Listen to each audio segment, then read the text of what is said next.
Hello guys, welcome back to my channel. Today I am going to start organic chemistry class 11th के unit 12 some basic principles and techniques of organic chemistry. इसी chapter को हम general organic chemistry कहते हैं। देखो, general organic chemistry में हम nomenclature, isomerism, resonance में फिर बहुत सारे इफेक्ट्स आते हैं। That is the mesomeric effect, electromeric effect, तो उसके बाद फिर कार्बोकेटायन, कार्बो एनायन, फिर एसिड, बेस, तो ये सारे चीज़ जनरल ऑर्गेनिक केमिस्ट्री में पढ़ना पड़ता है। ठीक है, तो बिफोर आप किसी भी ऑर्गेनिक केमिस्ट्री के चैप्टर को स्टार्ट करो, first of all general organic chemistry के ये सारे टॉपिक्स को क्लियर करो, देन ही किसी ऑर्गेनिक केमिस्ट्री के चैप्टर को स्टार्ट करना। क्योंकि देखो, ये बिल्कुल मैथमेटिक्स के टेबल की तरह है। अगर आपको टेबल नहीं आती है तो you can not do the calculation, है ना। उसी तरह एकदम ऑर्गेनिक केमिस्ट्री में आपको जनरल ऑर्गेनिक केमिस्ट्री का हर एक छोटा छोटा प्रिंसिपल, छोटा छोटा कॉन्सेप्ट आपको बिल्कुल आना चाहिए। और फिर अगर ये कॉन्सेप्ट्स आ गए तो फिर पूरा ऑर्गेनिक केमिस्ट्री बहुत ईजी है। ठीक है, तो अगर इस चैनल पे आप पहली बार आ रहे हो तो सब्सक्राइब कर दो, क्योंकि मैं एकदम बेसिक से ऑर्गेनिक केमिस्ट्री स्टार्ट कर रहा हूँ। और लाइक करो, शेयर करो एंड सी, मैं छोटा सा एफर्ट ले रहा हूँ आप सभी के लिए। तो you can only give, that is you can subscribe my channel and share to the needy ones. जो भी, जिसको भी इसकी ज़रूरत है तो प्लीज़ शेयर करो। सी, जनरल ऑर्गेनिक केमिस्ट्री में सबसे पहले हम लोग आज पढ़ेंगे how to represent the organic compound. देखो, ऑर्गेनिक कंपाउंड की डिफरेंट स्केलेटन होती है, कैसे कैसे ऑर्गेनिक कंपाउंड को रिप्रेजेंट किया जाता है। ठीक है, रिप्रेजेंट द ऑर्गेनिक कंपाउंड्स। देखो, there are 3 ways to represent the organic compound. कैसे ऑर्गेनिक कंपाउंड को रिप्रेजेंट करते हैं वो पढ़ना नोमेनक्लेचर से पहले बहुत ज़रूरी है, क्योंकि सबसे पहले हमें पता होना चाहिए कि कार्बन की स्केलेटन कैसे कैसे हम ड्रॉ कर सकते हैं। तो there are 3 ways to represent. तो आज हम लोग क्या पढ़ रहे हैं, that is the general organic chemistry. General organic chemistry.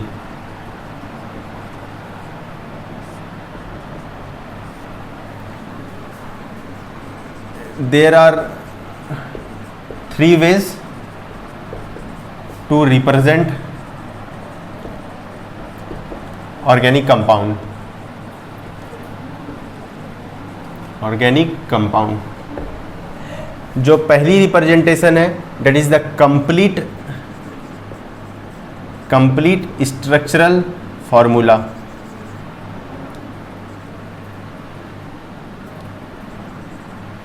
Second representation condensed structure formula.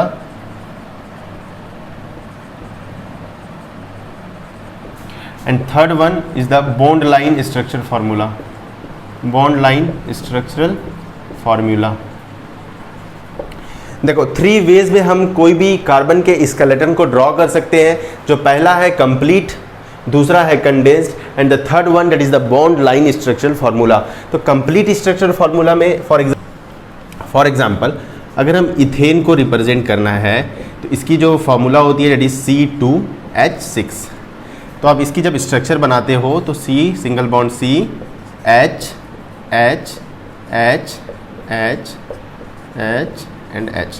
तो ये कंप्लीट रिप्रेजेंटेशन है किसकी, इथेन की। अगर आप इथीन को रिप्रेजेंट करना चाहते हो तो इथीन को, इसकी फार्मूला है C2H4। तो C double bond C H H H H। तो ये कंप्लीट रिप्रेजेंटेशन है किसकी, इथेन की। अगर आप मिथेनॉल को रिप्रेजेंट करना चाहते हो, ये है CH3OH। तो C H H H O H। सी, कंप्लीट स्ट्रक्चर फॉर्मूला जब हम रिप्रेजेंट करते हैं कोई भी कंपाउंड की, तो हमें क्या ध्यान रखना है कि इसमें जो भी एटम्स प्रेजेंट है, इसमें कार्बन एंड हाइड्रोजन प्रेजेंट है, तो कार्बन एंड हाइड्रोजन दोनों को दिखाया जाता है अलोंग विद द बॉन्ड। इसमें जो भी बॉन्ड प्रेजेंट है हर एक बॉन्ड को दिखाया जाता है।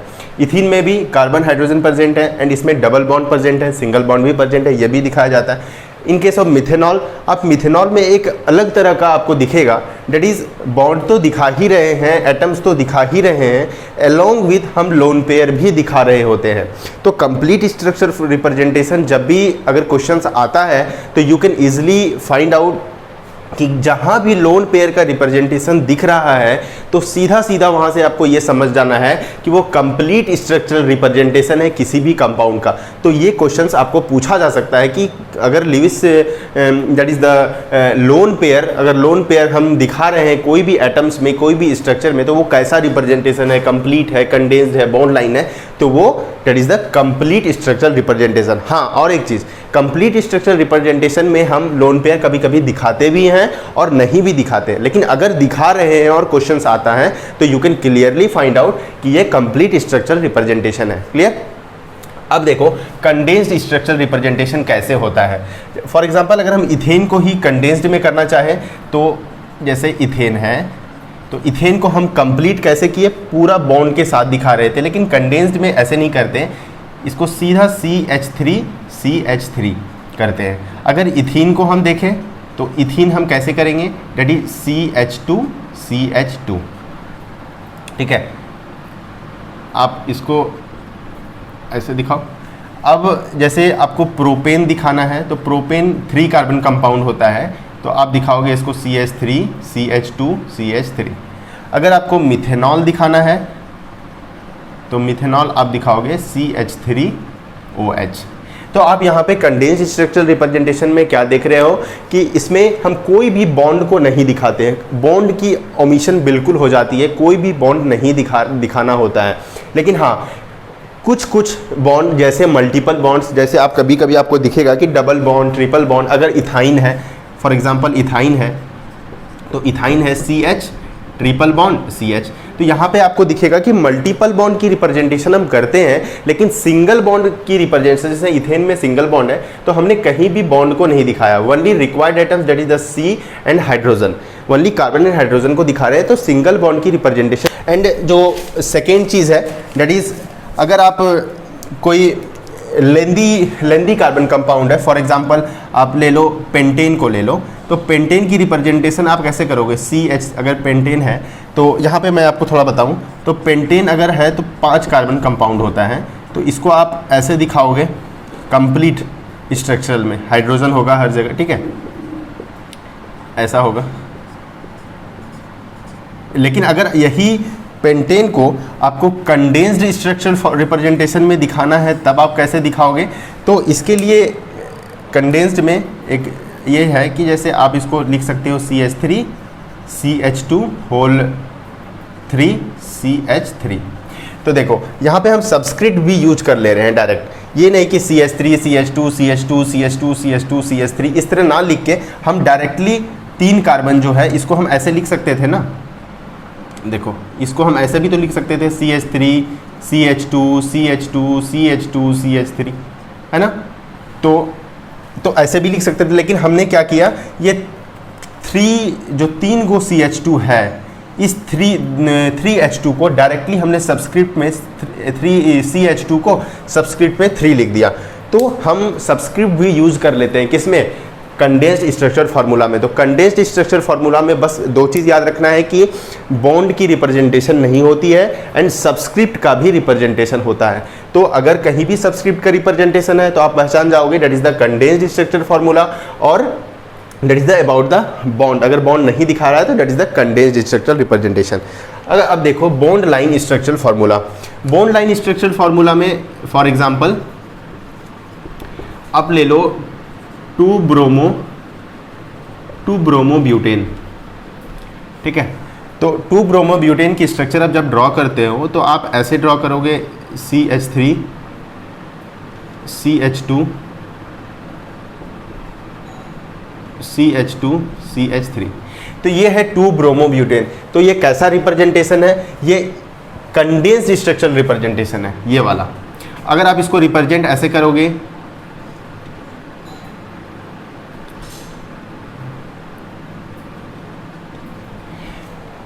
और इसको आप रिप्रेजेंट कैसे कर सकते हो, that is the CH3 Br, यहाँ पे C HCH2 CH3। अब देखो, तो बॉन्ड लाइन स्ट्रक्चर रिप्रेजेंटेशन जब भी आप कर रहे हो तो बॉन्ड लाइन स्ट्रक्चर रिप्रेजेंटेशन हम कैसे करते हैं, इसमें कोई भी एटम्स, ये है बॉन्ड लाइन स्ट्रक्चर रिप्रेजेंटेशन, ये वाला सेकेंड वाला। तो बॉन्ड लाइन स्ट्रक्चर रिप्रेजेंटेशन में कभी भी हम एटम्स को नहीं दिखाते हैं, एटम्स को नहीं दिखाते हैं। क्या याद रखना है, कोई भी एटम्स को हम नहीं दिखाते हैं। जैसे कार्बन हो गए, जैसे हाइड्रोजन हो गए, तो कार्बन एंड हाइड्रोजन को बिल्कुल भी हम बॉन्ड लाइन स्ट्रक्चर रिप्रेजेंटेशन में नहीं दिखाते हैं। देखो यहाँ पे कोई भी कार्बन, कोई भी हाइड्रोजन को हम नहीं दिखा रहे हैं, लेकिन किसको दिखा रहे हैं, that is the bromine.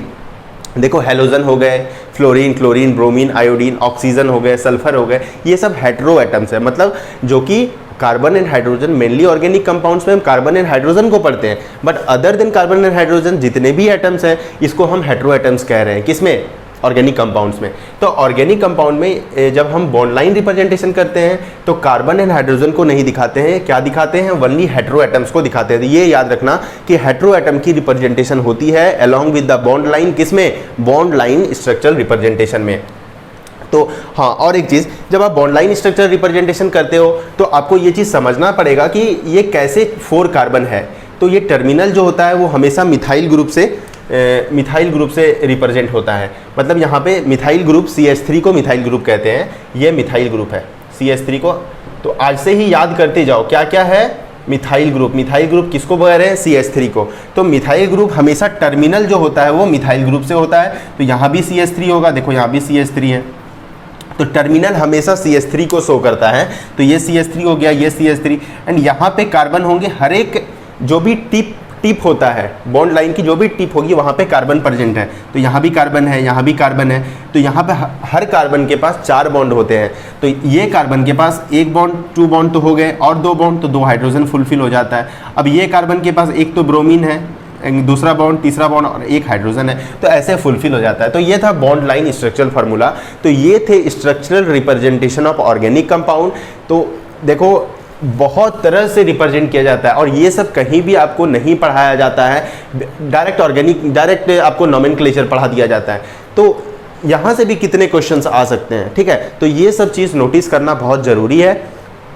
Bond line structural representation, अब मेनली आपको बॉन्ड लाइन स्ट्रक्चरल रिप्रेजेंटेशन जब आप कोई भी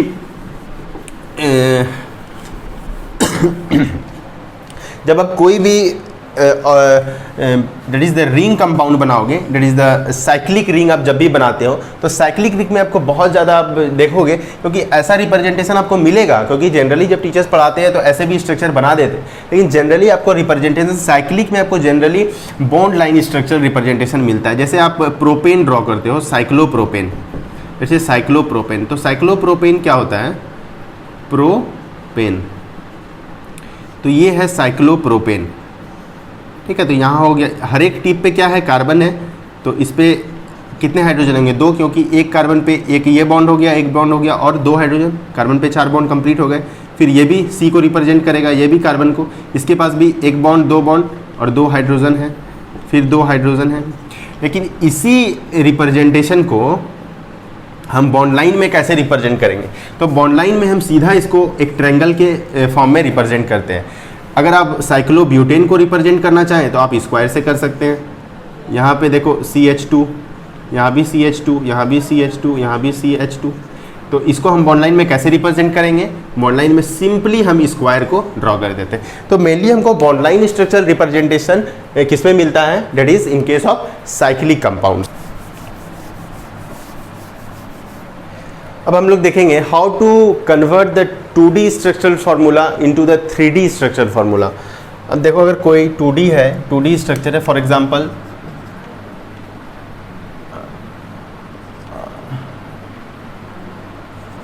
conversion of 2D structural organic compound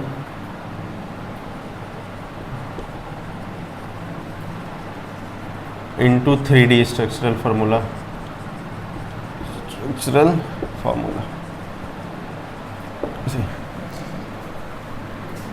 अगर ये मीथेन है, मीथेन की जो फार्मूला होती है वो होती है CH4। तो ये क्या किया, कैसा रिप्रेजेंटेशन है, ये कंप्लीट स्ट्रक्चरल रिप्रेजेंटेशन है किसका, मीथेन का। अब कंप्लीट स्ट्रक्चरल रिप्रेजेंटेशन है और ये क्या है, 2D स्ट्रक्चरल रिप्रेजेंटेशन है, ठीक है, क्या है, 2D स्ट्रक्चरल रिप्रेजेंटेशन। अब इस 2D स्ट्रक्चरल रिप्रेजेंटेशन को हम कन्वर्ट कर रहे हैं 3D स्ट्रक्चरल रिप्रेजेंटेशन में। तो इसमें मेनली अभी आपको हम रीड करने बता रहे हैं कैसे हम 3D रिप्रेजेंटेशन को रीड करते हैं, ठीक है। तो 3D स्ट्रक्चरल रिप्रेजेंटेशन में आप क्या देखोगे, एक सॉलिड वेज से दिखाते हैं एक बॉन्ड को और एक बॉन्ड को हम डैश वेज से दिखाते हैं, ठीक है। देखो ये क्या है, डैश वेज, एंड ये बॉन्ड जो है ये सॉलिड वेज है, सॉलिड वेज है। सी देखो ये जो डैश वेज है, ये यहाँ पे जब आप 2D इमेज देखोगे मीथेन की, तो आप क्या देखते हो, ये चारों बॉन्ड जो है हाइड्रोजन वाला जो है, ये चारों बॉन्ड आपको बोर्ड में दिख रहा है, ठीक है, मतलब एक प्लेन पे दिख रहा है। लेकिन ये वाला जो आपको रिप्रेजेंटेशन दैट इज ये 3D रिप्रेजेंटेशन है, ये 3D रिप्रेजेंटेशन है। तो 3D रिप्रेजेंटेशन में आप क्या देखते हो कि इसमें दो बॉन्ड जो सिंगली बॉन्ड है, ये सिंगल बॉन्ड जो आपको स्ट्रेट लाइन से दिख रहा है, ये दोनों बॉन्ड आपको इस ब्लैक बोर्ड पे दिखता है, मतलब ये दोनों बॉन्ड प्लेन पे होता है। लेकिन ये दोनों बॉन्ड जो है, जो डैश वेज से दिखा रहे हैं, ये बॉन्ड बिल्कुल बोर्ड के पीछे जा रहा होता है, ठीक है। ये डैश वेज जो है ये बिलो द प्लेन होता है, ये क्या होता है, बिलो द प्लेन, ठीक है, बिलो द प्लेन। ये प्लेन सरफेस है, इस पे ये दो बॉन्ड एकदम प्लेन सरफेस पे होता है, और ये जो डैश वेज है ये बिल्कुल प्लेन के बैकवर्ड डायरेक्शन में जा रहा होता है, और ये बॉन्ड बिल्कुल बाहर आ रहा होता है। तो ये क्या है, एबव द प्लेन, ये एबव द प्लेन है, ठीक है। तो ये था 2D रिप्रेजेंटेशन। 2D रिप्रेजेंटेशन में क्या था, सारे बॉन्ड्स प्लेन पे आपको दिखते हैं, लेकिन जब आप सही रिप्रेजेंटेशन देखते हो, जो एक्चुअल रिप्रेजेंटेशन होता है वो 3D रिप्रेजेंटेशन होता है। तो 3D रिप्रेजेंटेशन में आपको पता चलता है कि ये दो बॉन्ड जो है वो प्लेन पे हैं, और दो बॉन्ड, एक बॉन्ड बिलो द प्लेन जा रहा होता है और एक बॉन्ड जो बाहर आ रहा होता है। सॉलिड वेज हमेशा बाहर, प्लेन के बाहर वो बॉन्ड होता है, और ये जो डैश से दिखाते हैं वो जो बॉन्ड है वो बिलो द प्लेन होता है। तो this is the representation, 2D representation and 3D representation. 3D representation आप कैसे पहचानोगे, जहां भी आपको सॉलिड एंड वेज लाइन दिखे वो 3D रिप्रेजेंटेशन है किसी भी ऑर्गेनिक कंपाउंड का, ठीक है। तो आज हम लोग ऑर्गेनिक कंपाउंड की बेसिक पढ़ रहे हैं, कैसे कैसे समझेंगे, ठीक है। तो ये था 2D रिप्रेजेंटेशन और वो था 3D रिप्रेजेंटेशन। अब हम लोग देखेंगे मॉलिक्यूलर मॉडल।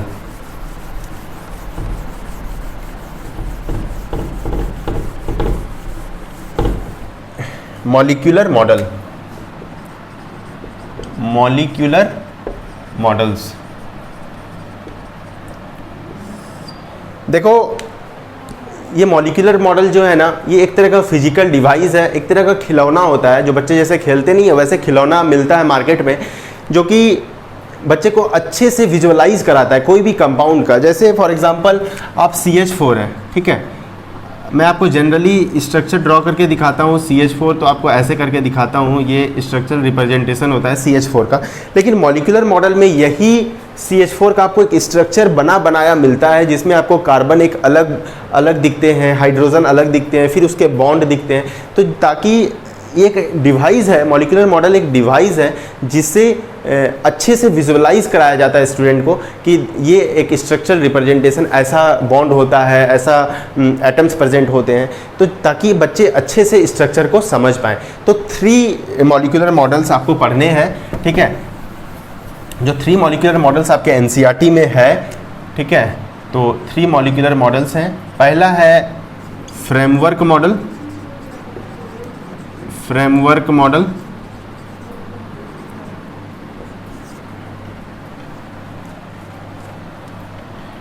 उसके बाद है बॉल एंड स्टिक मॉडल,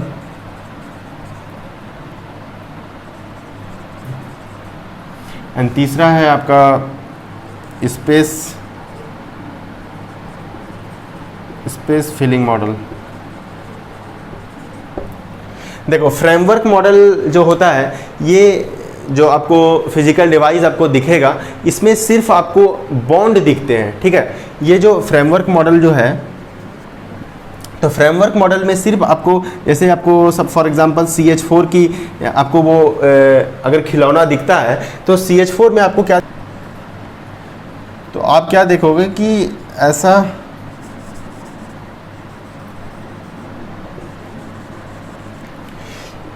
ये मॉलिक्यूलर मॉडल है। एक डिवाइस होगा जिसमें सिर्फ आपको, अभी तो मेरे पास 3 ही मार्कर है, तो जिसमें आपको ऐसा दिख रहा होता है, ठीक है।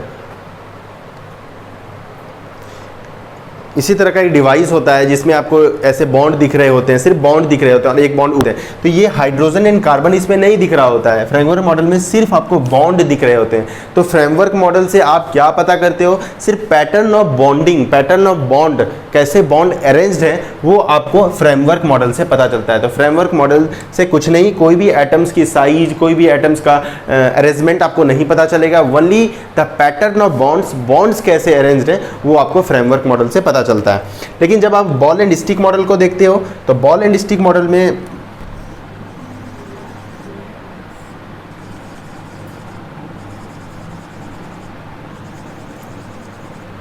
ठीक है, एंड स्टिक मॉडल जैसा कि इसका नाम है, तो इसमें 4 छोटे छोटे बॉल होते हैं, एक बड़े से बॉल होते हैं। एंड ये जो बॉन्ड है जो कि स्टिक रिप्रेजेंट करता है बॉन्ड को, तो बॉल, इसीलिए इसका नाम पड़ा है बॉल एंड स्टिक मॉडल। तो ball represents the small ball represents the hydrogen and the big ball represents the carbon, central carbon, and these bonds, these stick represents the bond.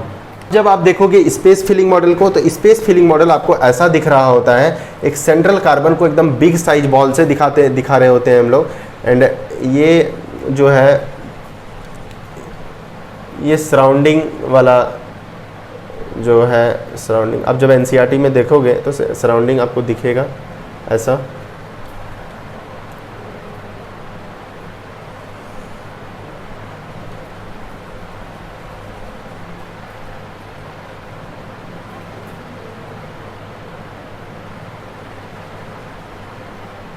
तो ये है स्पेस फिलिंग मॉडल किसका, methane का।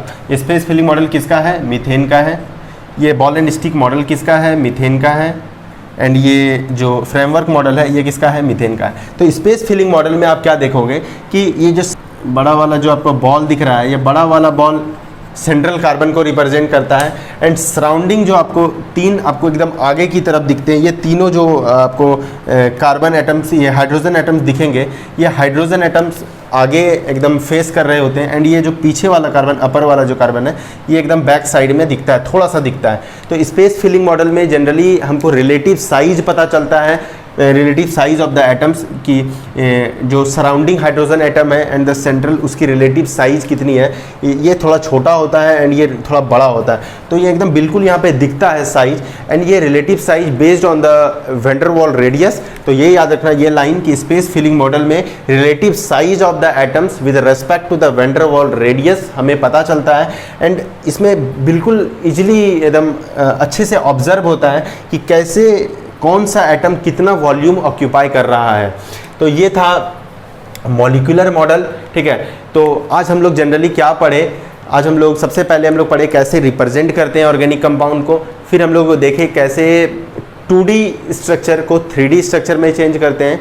And दो last जो हमारा topic था that is the molecular model. तो मॉलिक्यूलर मॉडल में हम लोग फ्रेमवर्क मॉडल पढ़े, उसके बाद बॉल एंड स्टिक मॉडल पढ़े एंड स्पेस फिलिंग मॉडल पढ़े। तो बॉल एंड स्टिक मॉडल में सिर्फ हम लोग देखें कि इसमें पैटर्न ऑफ बॉन्ड्स पता चलता है। बॉल एंड स्टिक मॉडल में surrounding atom and the central atom along with the bond बिल्कुल अच्छे से ऑब्जर्व होते हैं। एंड जो स्पेस फिलिंग मॉडल है, इसमें रिलेटिव साइज ऑफ एटम्स, अगर क्वेश्चन आएगा रिलेटिव साइज ऑफ एटम कहाँ से पता चलता है, तो relative size of atom based on the van der Waals radius, वो स्पेस फिलिंग मॉडल से पता चलता है। एंड जो सेकेंड पॉइंट है दैट इज द वॉल्यूम, कि कौन सा एटम कितना वॉल्यूम ऑक्यूपाई करता है, वो हमें किस मॉडल से पता चलता है, तो स्पेस फिलिंग मॉडल से पता चलता है। फिर इसके बाद हम लोग देखेंगे कि कैसे फंक्शनल ग्रुप कोई भी ऑर्गेनिक कंपाउंड से लिंक होता है और एक अपना कैरेक्टरिस्टिक फीचर दिखाता है उस ऑर्गेनिक कंपाउंड में। उसके बाद हम लोग डिफरेंट फंक्शनल ग्रुप को पढ़ेंगे। जब different functional group different organic compound से लिंक्ड होते हैं तो कैसा होमोलॉगस सीरीज़ बनता है। तो बहुत इंटरेस्टिंग है ऑर्गेनिक कंपाउंड। आज का लेक्चर बहुत छोटा है इसीलिए, ताकि आप लोग को बेसिक्स में बता पाऊँ कि हाँ अब बेसिक्स में स्टार्ट कर रहा हूँ, तो आप लोग एकदम बिल्कुल जुड़ जाओ। और अगर आपको ये लेक्चर पसंद आए तो प्लीज़ लाइक करना, सब्सक्राइब करना। Thank you.